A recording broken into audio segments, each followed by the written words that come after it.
London as Vijay Mallya's extradition trial to face fraud and money laundering charges of 9,000 crore rupees in India resumed on Monday. His defence tried to besmirch the most neutral arbiter of constitutional rights of Indians, the Supreme Court. There is a very strong case of fraud against Vijay Mallya, state government sources. Mallya's defence yesterday fielded a legal expert to question the impartiality of India's judicial system and the media. On the fourth day of hearing at Westminster Magistrates Court in London, the 61-year-old barrister, Clare Montgomery, deposed Dr. Martin Lau, an expert on South Asian law, to give his views on the evidence presented by the Central Bureau of Investigation (CBI) and Indian Supreme Court rulings. I hold the Supreme Court in the highest respect, but it is equally not disrespectful to indicate that some doubts are voiced about particular patterns in judgments, Dr. Lau told the court. Questioning the integrity of India's judicial system, the defence said that India's Supreme Court judges close to retirement take decisions in favour of the government. It also called the Pakistan's Supreme Court judges more neutral than their Indian counterparts. Montgomery also asked him for his views on the impact intense media coverage of the case could have on a trial in India. There is an increasing concern in India about media trials, Lau said, claiming that the fairness of any trial of Mallya in India had been cast into doubt. The Crown Prosecution Service (CPS), arguing on behalf of the Indian government, asserted that India has a free and animated press that was understandably interested in this case, which involves substantial state funds going missing. The CPS also challenged Lau's assertion that based on the 265 witness statements he had reviewed, there was no direct evidence of Mallya's involvement in any criminal conspiracy. Quoting an unnamed study by 3 academics from Singapore and Hong Kong, Lau raised questions on the neutrality of Supreme Court judges close to retirement. Lau was also made to comment upon some of the evidence produced by the CBI to back up its case against the liquor baron in an attempt to discredit its admissibility in court. Reading from Lau's written testimony, Mallya's counsel quoted from an unnamed media report to claim that there had been coercion by Special Director Rakesh Asthana and his team over the banks in India to pursue criminal proceedings against her client. The legal expert is also being made to elaborate on the application of Indian laws relevant to the case. Lau claims some of the money laundering allegations against Mallya may fall under a retrospective application of the Money Laundering Act because the alleged offences occurred before 2013, when the Act was amended in India. Earlier yesterday, the defence had deposed Margaret Sweeney, the Chief Financial Officer of Force India, Mallya's Formula One racing team. She was run through a series of spreadsheets and figures from her written testimony to establish if money had been taken from Kingfisher Airlines for no good reason by Force India and used for some other purposes.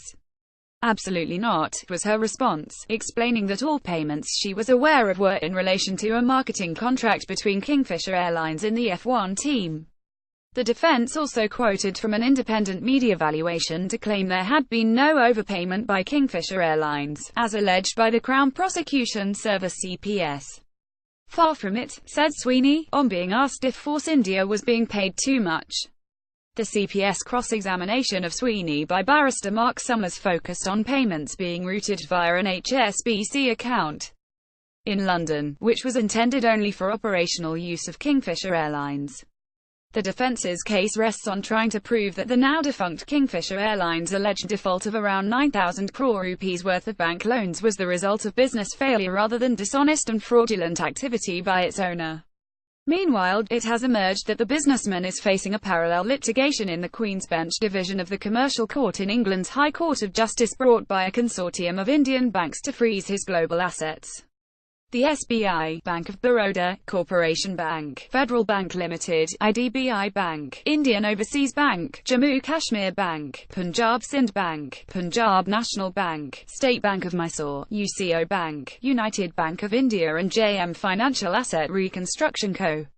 Private Limited are listed as applicants of the claim against Mallya and related concerns named as Lady Walk LLP, Rose Capital Ventures Limited and Orange India Holdings. Lawyers for Mallya have been granted an extension to respond to that case due to his ongoing extradition trial, expected to conclude on Thursday. Last week, the defense claimed that a consortium of Indian banks led by SBI had rejected an offer by the liquor baron in early 2016 to pay back nearly 80% of the principal loan amount owed to them. However, the CPS, arguing on behalf of the Indian government, countered that assertion in its cross-examination, indicating that the reason such a repayment offer would have been rejected was that the banks knew Mallya had the means to pay back the entire amount due. While the CPS stand is that Mallya did not intend to repay the loans he sought because his airline's demise was inevitable, Montgomery is trying to establish that Kingfisher Airlines was suffering from consequences of a wider global financial crisis around 2010 and that its failure was a result of factors beyond the company's control. In his cross-examination, Summers had highlighted a particular washing machine activity picked up by the Government of India that involved sums amounting to around £10–15 million being funneled between UB Group companies to wrongly claim obligations of equity infusions into struggling Kingfisher Airlines were being met. Indian government sources have described its case being presented by the CPS as very strong. Mallya's legal team had claimed earlier in the trial that the case against him was politically motivated. Mallya, who has been based in the UK since March 2016, was arrested by Scotland Yard on an extradition warrant in April and has been out on bail on a bond worth £650,000. If the judge rules in favour of extradition at the end of the trial, the UK Home Secretary must order Mallya's extradition within 2 months. However, the case can go through a series of appeals in higher UK courts before arriving at a conclusion, with PTI inputs.